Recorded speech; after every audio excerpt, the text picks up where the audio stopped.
Okay guys, I'm back for another video, this time on a classic movie. One of my favorites actually. Underrated gem from one Mr. John Carpenter, as you may have heard of him.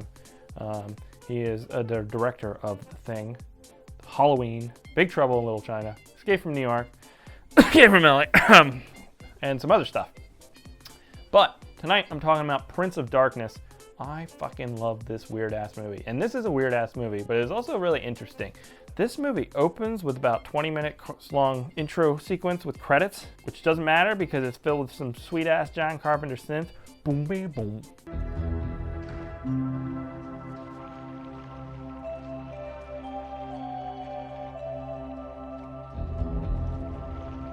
And it's almost like the Ferris Bueller thing, if you want a little bit more. Boom, bam, boom, boom.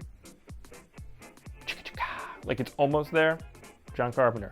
Just give me a few more notes. That one, the chicka-chicka, that would have been awesome. All right, so Prince of Darkness is about a bunch of college kids. I'll use that lately. We'll get into the characters in a little bit.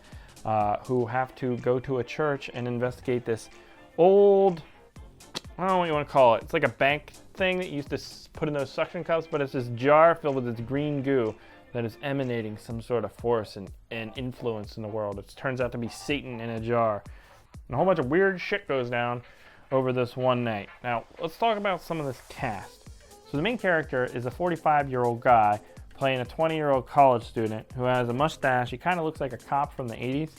He is creeping on this other woman, and he says a whole bunch of stuff to her, insinuating that he's a big douchebag. That's not true, and that's an extremely sexist thing to say. Confirmed sexist. I'm proud of it. But none of that matters because he gets the girl anyways because it's an 80s movie. So you got that. Let's just go through some of these other people in this movie. You got Donald Pleasant. Fucking awesome. You got Victor Wong. Fucking awesome. You got Dennis Dunn. I love him in Big Trouble. This one is... You got this guy. And you got Peter Jason, who is fucking awesome. You have a lady who looks like the lady from Seventh Heaven in this movie. I don't think it is. I didn't look it up though, so maybe I'm wrong, but she definitely looks like it. And then you have another lady who looks like if you took Linda Blair and mixed her with Velma from Scooby-Doo. So you got a whole bunch of great characters. You mash them all up in this little building. And this movie tells a very ambitious story in a very small scale, and it does it really well. It has a lot of interesting themes.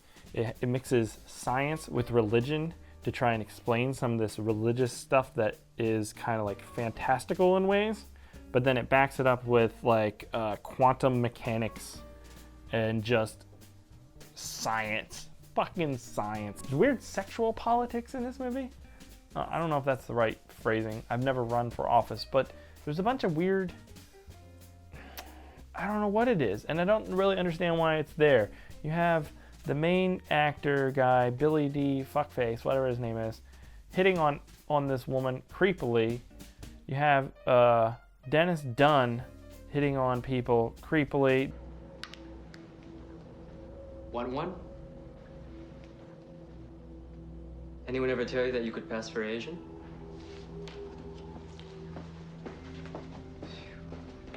I just don't understand why it's there. Maybe it's because they want you to think that they're college students, even though they're all older than me. They're like at least 43 years old, most of them. So what I love about this movie is the great tone the entire time. A lot of John Carpenter movies have an awesome tone, but this one sets it up immediately with that first keyboard, boom, boom, boom. The first fucking keyboard note. And it just kind of, the whole music, it's always like setting this tone of dread.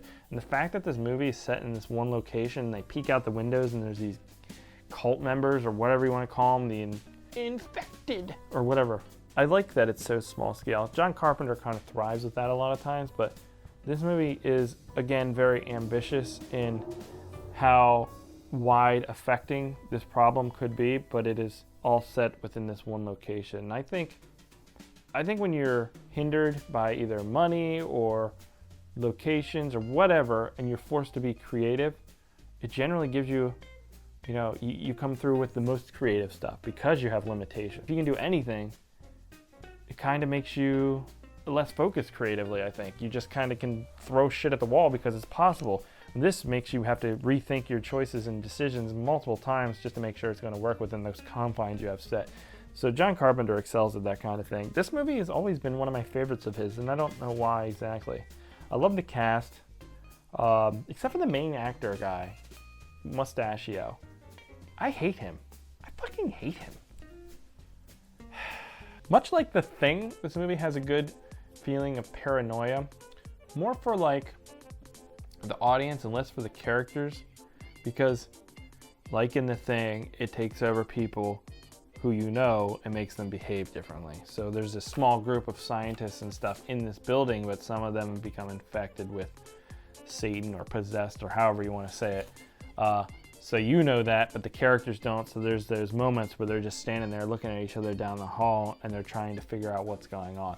The dream sequences in this movie are very unsettling. They show you these quick glimpses of a VHS-y kind of glitchy handheld POV kind of camera angle on something emerging from a church, and you get hints at it throughout, and at the end you learn exactly what it means. Before I forget, I should mention that Alice Cooper's in this movie as a homeless Alice Cooper in the daylight without his makeup on. He's pretty badass in this movie. This movie has a lot of cool gory effects. Not as much as The Thing or anything like that, but there's still some pretty memorable ones. The woman becomes possessed by Satan. Her skin just looks all boiled over and gross, and she looks at you and it's disturbing looking. There's a guy who melts into bugs. There's some other cool kill sequences in this movie. And then the dream sequence at the end is pretty memorable, I think.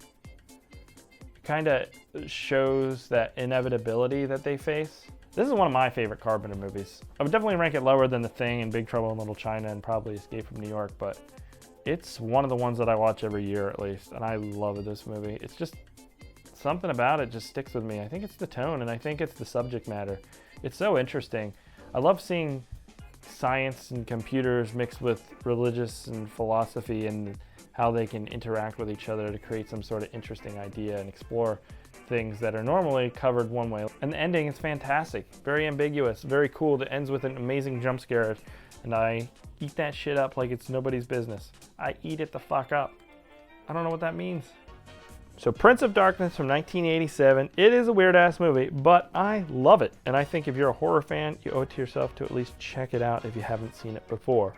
So let me know what you think down below. Let me know if there's any other movies I should be checking out for reviewing. I was looking around, couldn't really find anything coming out too recently. But let me know in the comments and maybe I'll check it out. So that's it. That's it for this episode, guys. We'll catch you here next time.